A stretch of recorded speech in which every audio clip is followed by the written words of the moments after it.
ಕ್ಷೇತ್ರ ಧರ್ಮಸ್ಥಳ ಗ್ರಾಮಾಭಿವೃದ್ಧಿ ಯೋಜನೆಯ ಮೂಲಕ ಹಲವಾರು ಸಮಾಜಮುಖಿ ಕಾರ್ಯಗಳಾಗಿವೆ. ಯೋಜನಾಧಿಕಾರಿ ಶೇಖರ್ ನಾಯಕ್ ಹೇಳಿಕೆ ಕುಷ್ಟಗಿ ಫೆಬ್ರವರಿ 19. ಪರಮ ಪೂಜ್ಯ ವೀರೇಂದ್ರ ಹೆಗಡೆ ಹಾಗೂ ಹೇಮಾವತಿ ಹೆಗಡೆಯವರು ಶ್ರೀ ಕ್ಷೇತ್ರ ಧರ್ಮಸ್ಥಳ ಗ್ರಾಮಾಭಿವೃದ್ಧಿ ಯೋಜನೆಯ ಮೂಲಕ ಹಲವಾರು ಸಾಮಾಜಿಕ ಕಾರ್ಯಗಳನ್ನು ಮಾಡಿದ್ದಾರೆ ಎಂದು ಶ್ರೀ ಕ್ಷೇತ್ರ ಧರ್ಮಸ್ಥಳ ಗ್ರಾಮಾಭಿವೃದ್ಧಿ ಯೋಜನಾಧಿಕಾರಿ ಶೇಖರ್ ನಾಯಕ್ ಹೇಳಿದರು. ಶ್ರೀ ಕ್ಷೇತ್ರ ಧರ್ಮಸ್ಥಳ ಗ್ರಾಮಾಭಿವೃದ್ಧಿ ಯೋಜನೆ ಕುಷ್ಟಗಿ ಶಾಖೆ ಹಾಗೂ ಡಾಕ್ಟರ್ ಎಂಎಂ ಜೋಶಿ ನೇತ್ರ ವಿಜ್ಞಾನ ಸಂಸ್ಥೆ ಹುಬ್ಬಳ್ಳಿ, ವಿನಾಯಕ್ ನೇತ್ರ ಸೇವಾ ಸಂಸ್ಥೆ ಕೊಪ್ಪಳ ಇವರುಗಳ ಸಂಯುಕ್ತಾಶ್ರಯದಲ್ಲಿ ಬುಧವಾರ ಬೆಳಗ್ಗೆ ಇಲ್ಲಿನ ಶ್ರೀ ಬುತ್ತಿ ಬಸವೇಶ್ವರ ಸಭಾಭವನದಲ್ಲಿ ಏರ್ಪಡಿಸಿದ್ದ ಉಚಿತ ಕಣ್ಣಿನ ತಪಾಸಣೆ ಮತ್ತು ಶಸ್ತ್ರಚಿಕಿತ್ಸೆ ಶಿಬಿರವನ್ನು ಕೆರೆ ಅಭಿವೃದ್ಧಿ, ಬಡ ಜನರಿಗೆ ವಾತ್ಸಲ ಯೋಜನೆ ಅಡಿಯಲ್ಲಿ ಉಚಿತವಾಗಿ ಮನೆ ನಿರ್ಮಾಣ, ಎಸ್ಎಲ್ಸಿ ವಿದ್ಯಾರ್ಥಿಗಳಿಗೆ ಸಹಾಯಧನ, ನಿರ್ಗತಿಕ ಹಿರಿಯ ನಾಗರಿಕರಿಗೆ ಮಾಶಾಸನ ಸೇರಿದಂತೆ ಅನೇಕ ಯೋಜನೆಗಳ ಮೂಲಕ ಬಡ ಜನರಿಗೆ ಸಹಾಯ ಮಾಡಿದ್ದಾರೆ. ಶ್ರೀ ಕ್ಷೇತ್ರ ಧರ್ಮಸ್ಥಳ ಗ್ರಾಮಾಭಿವೃದ್ಧಿ ಯೋಜನೆಯು ಸಾಲ ನೀಡುವ ಸಂಸ್ಥೆಯಲ್ಲ. ವಿವಿಧ ಬ್ಯಾಂಕ್ಗಳ ಸಹಭಾಗಿತ್ವದಲ್ಲಿ ಸದಸ್ಯರ ಉಳಿತಾಯ ಖಾತೆ ತೆರೆದು ಸಾಲ ಸೌಲಭ್ಯ ಒದಗಿಸಿ ಉದ್ಯಮಗಳ ಮೂಲಕ ಮಹಿಳೆಯರು ಸ್ವಾವಲಂಬಿ ಜೀವನ ನಡೆಸಲು ಗ್ರಾಮಾಭಿವೃದ್ಧಿ ಯೋಜನೆ ಆರಂಭಿಸಿದ್ದಾರೆ ಎಂದು ಹೇಳಿದರು.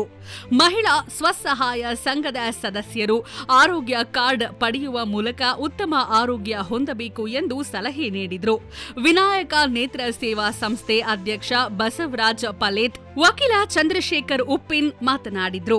ಈ ಸಂದರ್ಭದಲ್ಲಿ ಶ್ರೀ ಕ್ಷೇತ್ರ ಧರ್ಮಸ್ಥಳ ಗ್ರಾಮಾಭಿವೃದ್ಧಿ ಯೋಜನೆಯ ನಿರ್ದೇಶಕ ಪ್ರಕಾಶ್ ರಾವ್, ಒಕ್ಕೂಟದ ಅಧ್ಯಕ್ಷರಾದ ಹಂಪಮ್ಮ ಕೊಳ್ಳೂರು, ಶಿಲ್ಪಾ, ಶ್ರೀ ಕ್ಷೇತ್ರ ಧರ್ಮಸ್ಥಳ ಗ್ರಾಮಾಭಿವೃದ್ಧಿ ಯೋಜನೆಯ ಸಮನ್ವಯಾಧಿಕಾರಿ ಶಿವಲೀಲಾ ಬೆಳ್ಳೇರಿ ಮಠ ಹಾಗೂ ಕಾರ್ಯದರ್ಶಿ ಪ್ರಭು ಜಾಗೀರ್ದಾರ್, ನೇತ್ರಾಧಿಕಾರಿ ಮನೋಹರ್ ಪತ್ತಾರ್, ಕಾವೇರಿ, ಬಸಯ್ಯ ಹಿರೇಮಠ, ವಲಯದ ಮೇಲ್ವಿಚಾರಕಿ ಮಂಜುಳಾ, ಟಿಎನ್ಒ ರಾಘವೇಂದ್ರ, ಸೇವಾ ಪ್ರತಿನಿಧಿಗಳಾದ ಕಳಕಮ್ಮ, ಶಿವಶರಣಮ್ಮ, ಒಕ್ಕೂಟದ ಪದಾಧಿಕಾರಿಗಳು ಹಾಗೂ ಜ್ಞಾನ ವಿಕಾಸ ಹಾಗೂ ಎಲ್ಲ ಸ್ವಸಹಾಯ ಸಂಘದ ಸದಸ್ಯರು ಉಪಸ್ಥಿತರಿದ್ದರು. ಶರಣಪ್ಪ ಲೈನದ್ ಸ್ವಾಗತಿಸಿದ್ರು. ಶಿವಲೀಲಾ ಬೆಳ್ಳೇರಿ ಮಠ ವಂದಿಸಿದ್ರು. ಶಿಬಿರದಲ್ಲಿ ಸುಮಾರು 112 ಜನ ಕಣ್ಣುಗಳನ್ನು ತಪಾಸಣೆ ಮಾಡಿದ್ರು. 20 ಜನರು ಕಣ್ಣಿನ ಪೊರೆ ಹೊಂದಿರುವ ಫಲಾನುಭವಿಗಳು ಶಸ್ತ್ರಚಿಕಿತ್ಸೆಗೆ ಆಯ್ಕೆಯಾದರು. ವರದಿಗಾರರು Sharanappa Lainad, Hiremannapura, Chanakya express news bureau, Kushtagi. ಮುಂದಿನ ದಿನದಲ್ಲಿ ಅದಕ್ಕೆ ಚಿಕಿತ್ಸೆ ಬೇಕಾದ್ರೆ ಬಹುತೇಕ ನಮ್ಮ ಆರೋಗ್ಯ ಕಾರ್ಡ್ ಮಾಡಿದವರಿಗೆ ಕಾರ್ಡ್ನಲ್ಲೇ ಫ್ರೀ ಆಗುವಂತ ಅವಕಾಶ ಇದೆ.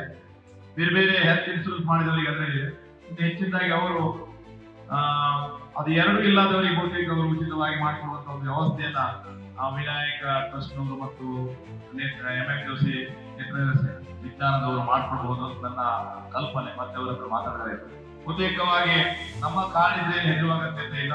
ಖಂಡಿತವಾಗ್ಲೂ ಕಾರ್ಡ್ ಅಲ್ಲಿ ಏನು ನಾವೇ ಅವರಿಗೆ ಹಣವನ್ನು ಕೊಡುವಂತಂದ್ರೆ ಅವರು ಇದಕ್ಕೆ ಹಣ ಬರ್ತದೆ.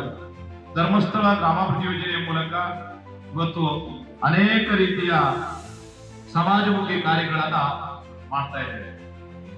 ಧರ್ಮಸ್ಥಳ ಗ್ರಾಮಾಭಿವೃದ್ಧಿ ಯೋಜನೆ ಅಂದ್ರೆ ಒಂದೇ ಮಾತಿನಲ್ಲಿ ಹೇಳ್ಬೋದು, ಇವತ್ತು ಆಡು ಮುಟ್ಟದ ಸಪ್ಪಿಲ್ಲ. ಇವತ್ತು ಧರ್ಮಸ್ಥಳ ಗ್ರಾಮಾಭಿವೃದ್ಧಿ ಯೋಜನೆ ಮಾಡದ ಕೆಲಸಗಳಿಲ್ಲ.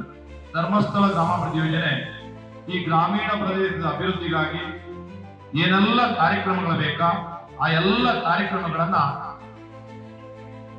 ಧರ್ಮಸ್ಥಳ ಗ್ರಾಮಾಭಿವೃದ್ಧಿ ಯೋಜನೆಯ ಮೂಲಕ ಇವತ್ತು ಅನುಷ್ಠಾನ ಮಾಡುವಂತ ಕೆಲಸವನ್ನ ಮಾಡ್ತಾ ಇದೆ. ಈಗಾಗಲೇ ಈ ತಾಲೂಕಿನಲ್ಲಿ ಕಳೆದ 12 ವರ್ಷದಿಂದ ಧರ್ಮಸ್ಥಳ ಗ್ರಾಮಾಭಿವೃದ್ಧಿ ಯೋಜನೆ ಮೂಲಕ ಅನೇಕ ರೀತಿಯ ಪ್ರಯೋಜನಗಳನ್ನ ಪಡ್ಕೊಂಡವರಿದ್ದೀರಿ. ಅನೇಕ ರೀತಿಯ ಪ್ರಯೋಜನಗಳನ್ನು ಸಹಿತ ಈ ಗ್ರಾಮಕ್ಕೆ ನಾವು ಅನುಷ್ಠಾನ ಮಾಡಿದ್ದೇವೆ.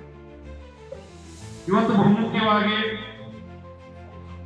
ಜ್ಞಾನ ವಿಕಾಸ ಕೇಂದ್ರ ಧರ್ಮಸ್ಥಳ ಗ್ರಾಮಾಭಿವೃದ್ಧಿ ಯೋಜನೆಯಲ್ಲಿ ಜ್ಞಾನ ವಿಕಾಸ ವಿಭಾಗಗಳು ಒಂದು ದೊಡ್ಡ ವಿಭಾಗ.